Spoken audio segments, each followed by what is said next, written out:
Hello students, आज के इस वीडियो में हम यूनिट 3 के नए टॉपिक को स्टार्ट करेंगे and that is the one dimensional simple harmonic oscillator. एक विमीय सरल आवर्ती दोलक के बारे में आज हम डिस्कस करेंगे। देखिए, हम जानते हैं कि एक सिंपल हार्मोनिक मोशन क्या होती है, that it is a back and fourth motion along the same path in which the displacement from an equilibrium position varies periodically with time। और अगर हमें यहाँ पे सरल आवर्ती दोलक की डेफिनेशन देनी होती है तो हम उसकी डेफिनेशन कैसे प्रेजेंट करते हैं कि एक ऐसा ऑसिलेटर जो कि अपनी साम्य अवस्था के इधर उधर प्रत्यानयन बल के प्रभाव में इस प्रकार से एक रेखीय पथ के अनुदिश दोलन गति करता है जिससे उस पर कार्यरत प्रत्यानयन बल F इक्विलिब्रियम से उसके डिस्प्लेसमेंट x के डायरेक्टली प्रोपोर्शनल होता है। एक हार्मोनिक ऑसिलेटर पर लगने वाले फोर्स का फॉर्मूला हम यहाँ रिप्रेजेंट करते हैं, F will be directly proportional to minus of x, और जब हम प्रोपोर्शनलिटी साइन हटाते हैं तो हमारे पास में एक कांस्टेंट आता है that is the k। So F will be equal to the minus of kx। ये एक रीस्टोरिंग फोर्स होता है जो कि एक सिंपल हार्मोनिक ऑसिलेटर पर काम करता है। अभी हम यहाँ पे बात कर रहे हैं सिंपल हार्मोनिक ऑसिलेटर की, उसकी हमने सिंपल हार्मोनिक मोशन की बात करी है। साथ ही हमने डिस्कस किया है कि एक सिंपल हार्मोनिक ऑसिलेटर क्या होता है। इसका अगर हम एक एग्जांपल ले तो इसका सिंपल एग्जांपल ये देख सकते हैं कि सपोज एक कोई पेंडुलम है जो कि एक छोटे एंगल से स्विंग कर रहा है, या फिर अगर हमने किसी वेटलेस स्प्रिंग से किसी मास को अटैच कर दिया है तो वो भी एक हार्मोनिक ऑसिलेटर का एग्जाम्पल होता है। In a simple harmonic oscillator, a particle moves under a force which is proportional to the displacement of the particle and acts towards the point।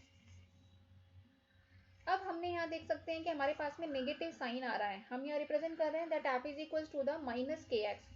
इस नेगेटिव साइन का ये इंडिकेशन है कि यहाँ पर जो फोर्स लगेगा वो हमेशा डिस्प्लेसमेंट के अपोजिट डायरेक्शन में काम करेगा।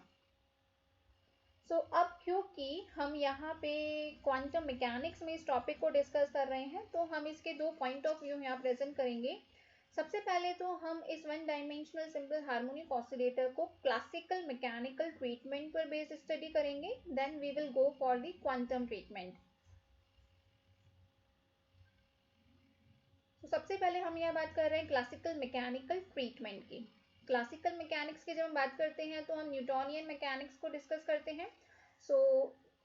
इन classical mechanical treatment we will here use Newton's law of the motion. Newton के मोशन के लॉ के अकॉर्डिंग हम जानते हैं कि किसी भी बॉडी पे लगने वाले फोर्स का फॉर्मूला F से दिया जाता है and it is equal to the m into the a और m d2x over dt square. जब हम इस इक्वेशन को हम F की जगह पे माइनस kx लिख के रिप्लेस करेंगे तो हमारी इक्वेशन हो जाएगी m d2x over dt square and it will be equal to minus kx। Rearrange करने पर हम लिख सकते हैं d2x over dt square it will be equal to the minus of the k upon m into x। यहाँ पे k constant है और m भी कांस्टेंट है, इसको हम लिख रहे हैं ओमेगा स्क्वायर से। हमारी इक्वेशन फर्दर हो जाएगी d2x over dt square plus omega square x will be equal to the 0। यह एक सेकेंड ऑर्डर डिफरेंशियल इक्वेशन है और इस सेकेंड ऑर्डर डिफरेंशियल इक्वेशन का सॉल्यूशन हम यहाँ अज्यूम कर रहे हैं let x is equal to the a sine omega t plus theta, और इसकी एंगुलर फ्रीक्वेंसी है omega which is the 2 pi nu, एंड न्यू को हम लिख सकते हैं that will be equal to the omega upon 2 pi frequency, it will be equal to the 1 upon 2 pi under root of the k upon m।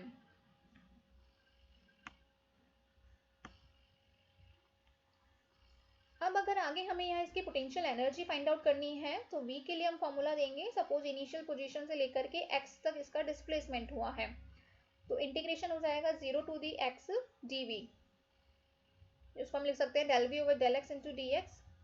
देखिए हम यहाँ पे जानते हैं कि del v over del x किसके बराबर होता है, माइनस एफ के इक्वल होता है। सो यहाँ से हमने पोटेंशियल एनर्जी के फॉर्मूला में del V over del x के माइनस एफ रखा और एफ की वैल्यू क्या आई थी माइनस के एक्स। तो फाइनल हमारे पास में एक एक्सप्रेशन आ जाता है that integration from 0 to the x k x d x.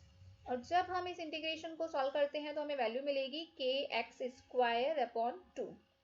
तो हमारे पास में इस प्रकार से one dimensional simple harmonic oscillator के लिए पोटेंशियल एनर्जी का फॉर्मूला हमें मिलता है।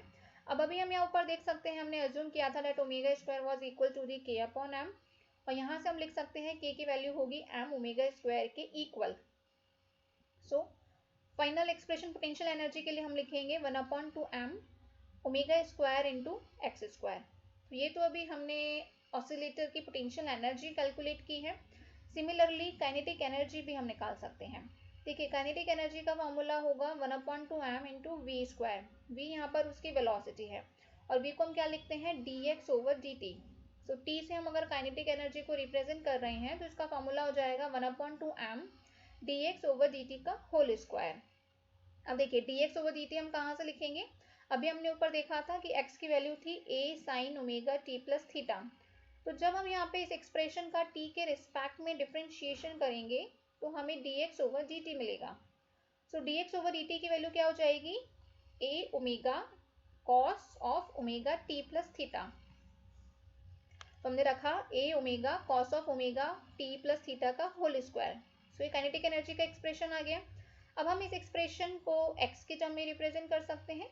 यहाँ पर जो cos square omega t plus theta है इसको हम 1 minus sine square omega t plus theta लिख सकते हैं।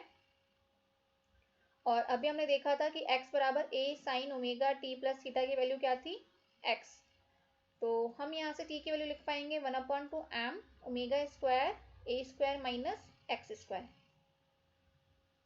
नेक्स्ट स्टेप में हम इस हार्मोनिक ऑसिलेटर के लिए टोटल एनर्जी कैलकुलेट कर सकते हैं एंड दिस टोटल एनर्जी होगी kinetic energy plus potential energy.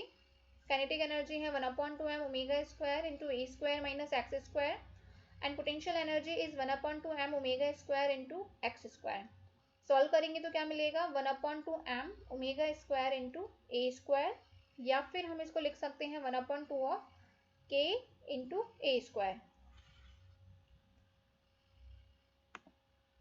Further आगे हम यहाँ पे पोटेंशियल एनर्जी का प्लॉट देख सकते हैं एक्स के साथ में। ये हमारा यहाँ पे एक प्लॉट है जिसमें हमने एक्स के साथ में पोटेंशियल एनर्जी को प्लॉट किया है। ये जो डॉटेड लाइन है ये उसकी टोटल एनर्जी को रिप्रेजेंट कर रही है। अब हम यहाँ पे एक्सट्रीम पॉइंट्स पर देख सकते हैं कि ये जो हमारा ऑसिलेटर है इस प्रकार से -a पॉइंट से लेकर के +a पॉइंट तक डिस्प्लेसमेंट कर रहा है। ये मेन पोजीशन है O यानी ओरिजिन के रिस्पेक्ट में, इस इक्विलिब्रियम पॉइंट के रिस्पेक्ट में वो -a से लेकर के +a पॉइंट के बीच में मोशन कर रहा है। सो अगर हम इन एक्सट्रीम पॉइंट्स को डिस्कस करते हैं it means axis equals to the +-a point पे हम देख सकते हैं कि पार्टिकल की जो E लाइन है, ये जो टोटल एनर्जी की लाइन है, ये कोइंसाइड कर रही है पोटेंशियल एनर्जी के कर्व से। तो extreme points means axis equals to the +-a point पर टोटल एनर्जी इनकी पोटेंशियल एनर्जी के इक्वल होती है। तो E will be equal to the V and it is equal to the 1/2 of K A square। और अगर हम x बराबर 0 पॉइंट पे बात करते हैं तो x बराबर 0 पॉइंट पे हम देख सकते हैं कि इसकी पोटेंशियल एनर्जी की वैल्यू 0 के इक्वल है। और पोटेंशियल एनर्जी की वैल्यू 0 के इक्वल होने का मतलब क्या होगा कि पार्टिकल की जो टोटल एनर्जी है वो काइनेटिक एनर्जी के इक्वल होगी। सो अगर हम और किसी पॉइंट पर देखें, सपोज हम इस पॉइंट पर देख रहे हैं Q पॉइंट पे, तो Q पॉइंट पे PQ तो इसकी काइनेटिक एनर्जी होगी और ये जो QR है ये हार्मोनिक ऑसिलेटर की पोटेंशियल एनर्जी होगी। सो ये तो अभी हमने क्लासिकल मैकेनिकल ट्रीटमेंट हमने देखा है। अब नेक्स्ट स्टेप है हमारा इस वन डायमेंशनल हार्मोनिक ऑसिलेटर को हमें क्वांटम मैकेनिकल ट्रीटमेंट अप्लाई करते हुए स्टडी करना है। So now I am going to discuss quantum mechanical treatment for one dimensional simple harmonic oscillator। और जब भी हम क्वांटम मैकेनिकल ट्रीटमेंट की बात करते हैं तो उस केस में हम श्रोडिंगर्स इक्वेशन लिखते हैं और श्रोडिंगर इक्वेशन को सॉल्व करते हुए हम साई की वैल्यू निकालते हैं। सो क्वांटम मैकेनिकल ट्रीटमेंट में हमारा पहला स्टेप होगा हमें यहाँ पर time independent Schrödinger's wave equation लिखनी होगी and that is will be in x coordinates। So d2 psi over dx square plus 2m upon h cross square into E minus V into psi, it will be equal to the 0. यहाँ पर जो E है that is the total energy, V is the potential energy and psi is the wave function. अभी हमने ऊपर देखा था कि पोटेंशियल एनर्जी की वैल्यू क्या होती है 1/2 k x स्क्वायर और it is equal to the 1/2 m omega square into x square. तो यहाँ से हम पोटेंशियल एनर्जी की वैल्यू को जब इक्वेशन नंबर 1 में पुट करेंगे तो हमारी इक्वेशन हो जाएगी d2 psi over dx square plus 2m upon h cross square into E minus 1/2 m omega square into x square into psi will be equal to 0. Further, हम इस equation को इस फॉर्मेट में भी लिख सकते हैं that d2 psi over dx square plus 2m E upon h cross square minus m square omega square x square upon h cross square into psi and it will be equal to the 0. अब आगे हम यहाँ पे कुछ assumptions assume कर रहे हैं जिसमें हमने क्या assume किया है. देखिए m ओमेगा और h क्रॉस ये सारे कांस्टेंट हैं तो हमने यहाँ पे एक नया कांस्टेंट इंट्रोड्यूस किया है that y and let us assume that y is equals to the under root of the m omega upon h cross into x. अगर हम इसका स्क्वायर करेंगे तो y स्क्वायर क्या हो जाएगा, it will be equal to the m omega upon h cross into x square. इसको rearrange करके हम x की वैल्यू भी लिख सकते हैं y के टर्म में. So x will be equal to the under root of the h cross upon m omega into y. अब हम यहाँ देख रहे हैं कि हमारे कोई जो इक्वेशन है वो तो d psi over dx के फॉर्मेट में है तो हम इसको इस प्रकार से लिख सकते हैं that d psi over dx will be equal to the d psi over dy into dy over dx. अब यहाँ से हम देख सकते हैं कि हमारे पास में dy over dx की वैल्यू हमें रखनी है तो इस वाली इक्वेशन से हम लिख सकते हैं dy over dx की वैल्यू क्या है under root of the m omega upon h cross. तो इस प्रकार से अब हमने यहाँ पे d psi over dx को लिख लिया है d psi over dy की टर्म में. जब हम यहाँ पे इक्वेशन नंबर 4 में y रखेंगे तो हमें psi का डिफरेंशिएशन भी y के टर्म में करना होगा. सो इसीलिए हमने यहाँ पे d psi over dx को d psi over dy की फॉर्मेट में इक्वेशन नंबर 7 की फॉर्म में रिप्रेजेंट किया है. बट हमें तो यहाँ पे d2 psi over dx square चाहिए तो हम यहाँ पे इसका अगेन डिफरेंशिएशन कर देंगे. सो d2 psi over dx square को हम लिख सकते हैं d over dx into d psi over dx और d psi over dx की वैल्यू है d psi over dy under root of the m omega upon h cross. So अब यहाँ आप देख सकते हैं कि हमारे पास में अगेन d over dx आ गया है. सो इसको हम कैसे लिख सकते हैं, ऊपर नीचे dy का मल्टीप्लाई कर दें तो d over dy into dy over dx multiplied by d psi over dy under root of the m omega upon h cross. तो देखिए अब यहाँ से हम देख सकते हैं कि ये जो dy over dx है इसको हमने अंदर लिया और d over dy को simply d psi over dy पे ऑपरेट किया तो क्या हो जाएगा d2 psi over dy square multiplied by dy over dx under root of the m omega upon h cross. अब dy over dx की value हमें पता है dy over dx की वैल्यू थी under root of the m omega upon h cross. तो यहाँ से हमारे पास में d2 psi over dx square हो जाएगा d2 psi over dy square under root of the m omega upon h cross multiplied by under root of the m omega upon h cross. So finally हमारे पास में d2 psi over dx square की value आती है d2 psi over dy square into m omega upon h cross. तो यहाँ से हमारे पास में इक्वेशन नंबर 8 से हम d2 psi over dx square की वैल्यू को इक्वेशन नंबर 4 में पुट करते हैं और साथ ही m square omega square x square upon h cross square की जगह y स्क्वायर रखेंगे तो हमारी इक्वेशन हो जाती है m omega upon h cross d2 psi over dy square plus 2me upon h cross square minus of m square omega square upon h cross square into h cross upon m omega into y square multiplied by psi will be equal to the 0. अब हम यहाँ पे इसको rearrange करते हैं तो m omega upon h cross d2 psi over dy square plus 2me upon h cross square minus of m omega upon h cross into y square into psi it will be equal to the 0. अब हमने क्योंकि हमें second order differential equation चाहिए तो इसलिए हमने second term में से भी m omega upon h cross को कॉमन लिया।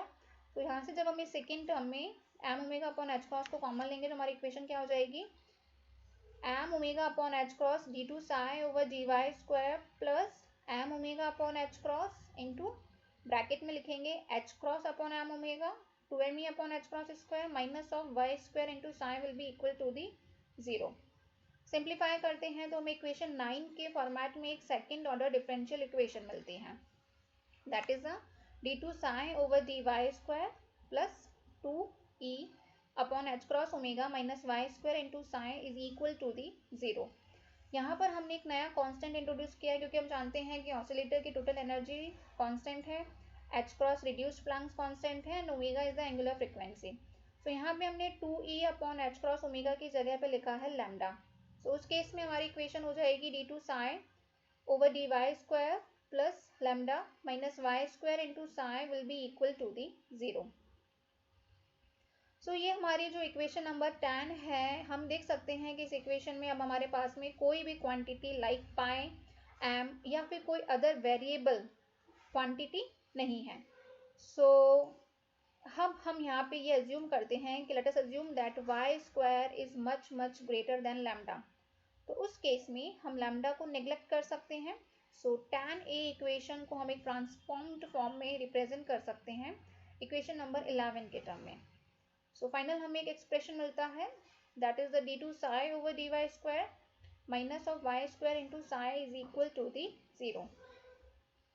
अब ये हमारे पास में एक सेकेंड ऑर्डर डिफरेंशियल इक्वेशन है और इसका हम एक अप्रॉक्सीमेट सॉल्यूशन अज्यूम करते हैं। Let psi will be equal to the e raise to the power plus minus of y square upon 2। अब देखिए, जब भी हम क्वांटम मैकेनिकल ट्रीटमेंट की बात करते हैं तो हमने ये कहा था कि प्लस माइनस इनफाइनाइट के पॉइंट पे साई की वैल्यू 0 हो जाती है। तो हम देखते हैं कि वो कंडीशन यहाँ पर सेटिस्फाइड हो रही है क्या। सो जब हम यहाँ पे y की वैल्यू इनफाइनाइट रखेंगे तो e raise to the power infinite मतलब साई की वैल्यू इनफाइनाइट हो जाएगी, यानी साई की वैल्यू 0 के इक्वल नहीं होगी। तो ये वाला सॉल्यूशन तो क्वांटम मैकेनिक्स के पोस्टुलेट्स के अकॉर्डिंग एक्सेप्टेबल नहीं है। बट लेकिन जब हम साई की वैल्यू यहाँ पर माइनस इनफाइनाइट अगर मैं रखूँगी तो उस केस में अगर हम सपोज ये देखते हैं कि साई की वैल्यू मैं इनफाइनाइट रख रही हूँ e raise to the power minus Y square upon 2 के लिए, तो उस केस में साई की वैल्यू 0 हो जाएगी। तो इस कंडीशन में हम ये कह सकते हैं कि ये हमारा एक एक्सेप्टेबल सॉल्यूशन है। तो psi will be equal to the e raise to the power minus Y square upon 2। अब क्योंकि अगर हम ये कह रहे हैं कि ये हमारा एक एक्सेप्टेबल सॉल्यूशन है तो ये इस इक्वेशन को सेटिस्फाई करना चाहिए, इक्वेशन नंबर 11 को। सो देखिए, अब हम यहाँ से d psi over D y calculate करेंगे और d two psi over D Y square निकालेंगे। ये निकाल के हम इक्वेशन नंबर 11 में रखते हैं। तो देखिए, D psi over D Y की value I minus Y E raise to the power minus Y square upon 2 and D two psi over D Y square की वैल्यू हो जाएगी Y square minus 1 into E raise to the power minus Y square upon 2। So जब हम ये वाली value हमारी equation number 11 में रखते हैं जो कि था हमारा d two psi over D Y square minus Y square into psi equals to the 0, तो हमारी जो इक्वेशन आती है वो आती है, हम इस इक्वेशन को रीअरेंज कर रहे हैं सबसे पहले। और सबसे पहले जब हमने इस इक्वेशन को रीअरेंज किया तो हमारी इक्वेशन इस फॉर्मेट में मिलती है that D two psi over D Y square minus of into Y square minus 1 into psi, क्योंकि E raise to the power minus Y square upon 2 क्या है, साई है, and that will be equal to the 0। अब हमने यहाँ assume किया है let Y square minus 1 is almost equal to the Y square. So D two psi over D Y square minus Y square psi will be equal to the 0। अब हम इसका accurate solution assume करते हैं क्योंकि अभी तो हमने assume किया है कि y square minus 1 is almost equal to the Y square. So for the accurate solution of this equation number 10 हम ये अज्यूम करते हैं let psi will be equal to the e raise to the power minus of y square upon 2 into H y. यहाँ पर जो ये h y हमने लिया है that is the Hermite function, आगे हम देखते हैं। अब क्योंकि हम यहाँ पर ये फाइनल सॉल्यूशन हम ये अज्यूम कर रहे हैं इस इक्वेशन नंबर 10 के लिए, ये हमारी जो इक्वेशन आई है इसके लिए अब हमने यहाँ पे एक फाइनल सॉल्यूशन अज्यूम किया है। तो अगर हम ये कह रहे हैं कि ये हमारी फाइनल सॉल्यूशन है इक्वेशन नंबर 10 का, तो वो इसको सेटिस्फाई करेगा। यानी कि जो कह रहे हैं that psi is equals to the e raise to the power minus Y square upon 2 into H y, तो उसको जब हम इस इक्वेशन में रखेंगे 10 में साई की जगह पे वो वैल्यू पुट करेंगे तो हमें ये इक्वेशन सेटिस्फाइड होनी चाहिए। तो नेक्स्ट हम चेक करते हैं।